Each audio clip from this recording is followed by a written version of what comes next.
What's good, Low Gang? You all know the drill. You've seen the title. We're gonna be ranking the most popular VR games because I have nothing better to do and rent is due. I won't waste any more time. Like, comment, subscribe, join the Discord, link in the description, and let's start. Right here, we have a beautiful list over here of VR games that you've most likely heard of. Before you say, hey Zach, where's this game or that game? It's not a matter of me leaving it out because I forgot. More so, I either have plans to make dedicated videos on those in the future, I simply didn't feel like including them, or I didn't want to make the video super long. But hey, if this video does well enough, be sure to expect a part 2. Actually, fuck it. 100 likes and I do a part 2. Whatever, do it. Like, now. Now, do it now. Do it now! Anyway, let's just rip the band-aid off. VR chat. If you've seen my channel, you already know my thoughts on this, but they've always been exaggerated for the bit. Let me give my honest thoughts. VR chat is the most divisive and subjective game on this list. Everything depends on the people you come across, so there is no objective ranking where this could go. However, my personal experience of the game have led me to put VR chat here. Let me explain. VR chat can genuinely be loads of fun. However, most people I find on here are just annoying, weird, and annoying. This is something I've mentioned before and something I'll be mentioning again, but if your socially focused VR game doesn't have a good social scene, then the game itself is essentially a paperweight.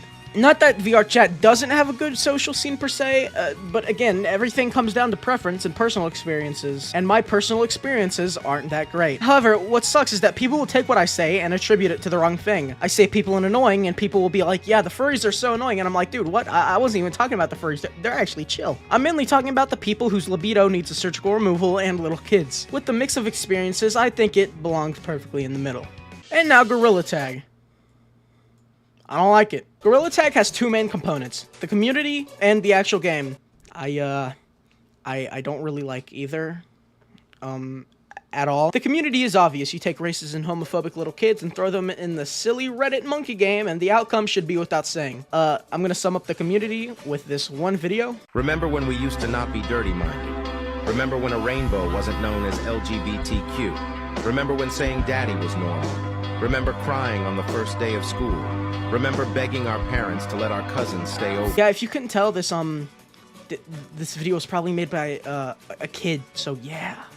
Yeah, and the oh, in the gameplay, I just don't like it that much. It's tag with a cool gimmick, and while said gimmick is pretty neat, that being using your hands to move, it's just, I don't know, it's just so nothing to me. It's one of those easy to learn, hard to master games, which isn't a bad idea, but for a newcomer like me, this is hell. Every kid on this game is cracked beyond belief, which sure, the whole point for the game is for you to get better, but like, why would I want to get better in a game that I don't even like? I don't know, it's just counterintuitive. And to those who might be like, oh yeah, you need to be good at the game for it to be fun, and to that I say that's also really counterintuitive. Why would I play a game for hours so I have a chance at liking it more later? I don't know, it's just stupid. Also, again, social based and being teamed up with the 7-year-old savants just doesn't really do it for me. So yeah, this game is the bottom of the barrel for me, and to people who only play this, you really need to expand your horizons. Next up is Half-Life Alyx. I really like it. In terms of VR, it's something that to this day has never been beat visually. The detail, the textures, the budget, it's all just chef's kiss. However, the actual gameplay is the main thing we need to look at. And when it comes to that, it is the definition of a decently decent game. It's got good puzzles, decent gunplay, but you see, it's missing that one core puzzle piece that would make the game nearly perfect. The VR implementation just isn't that great, in my opinion. But Zach, you pick things up and use your hands. And to that I say, there's a mod that allows you to play the game perfect in flat screen. Don't get me wrong, I like this game. I really do need to stress that. But I think a lot of its praise comes from the budget rather than the gameplay itself. And with that said, I think the game is still good.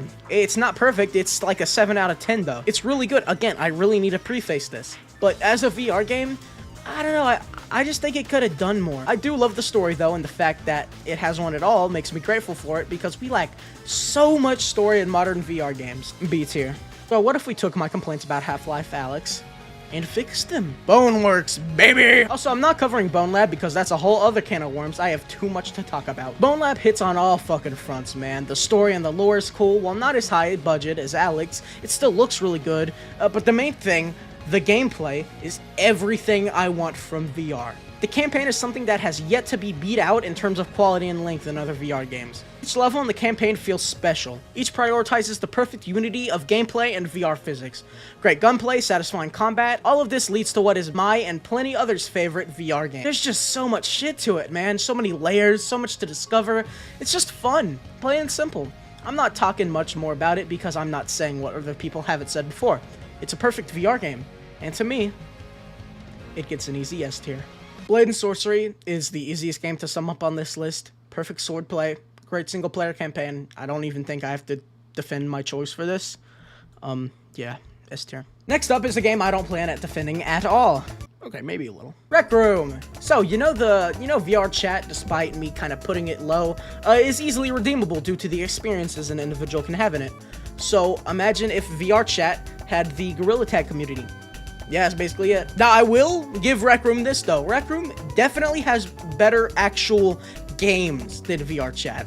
Some of these are genuinely kind of fun, and that is the only thing saving it from the absolute bottom of the barrel. For that, Rec Room gets a C tier. But again, community-based game with a bad community, most of the appeal of that game is gone. At least this game isn't as community-focused as VR chat, so I think for the most part, it gets a decent enough pass. Pavlov is like if you took what I just said and put it in a weird fucking blender. We have an actual great core game with an extremely mixed community. There hasn't been a game like this where the social-based aspect of it can be largely a mixed bag, but the gameplay be so good that I don't really care. TTT is easily my most played VR game. TTT alone would give me the most hours of any VR game. I shouldn't have to explain it, but I will, as I'll largely be talking about the TTT portion of the game. What I say mostly applies to the other modes also. TTT specifically is a role-based social deduction game. Find and kill the traitors, and, there's two traitors whose goal is to kill every innocent, while the innocent's goal is to find and kill the traitors and, not die. It's simple but creates a lot more chaos than, say, Among Us, because of the fact that everyone gets guns.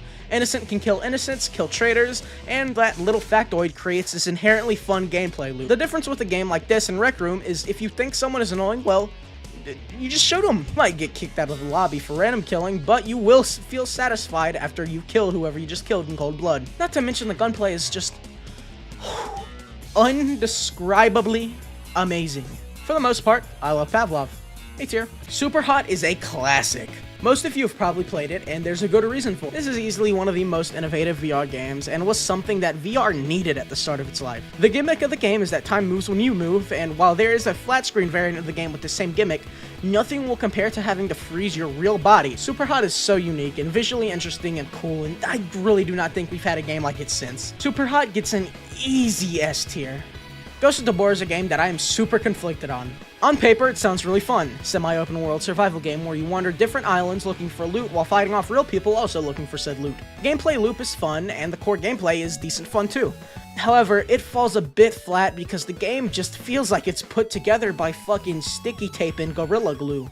The main thing is this terrible blood effect that isn't perfectly synced to your movements, so it creates this headache-inducing effect that sucks to look at. Which doesn't help at all because you'll be seeing it for like 70% of playtime. There's other cases of the game just not really working, but I'll save a bigger discussion for later. At the core, the game is decent fun though. For that, it borders at the top of C, but could honestly jump to A with some improvements. Finally, Among Us VR. You know Among Us?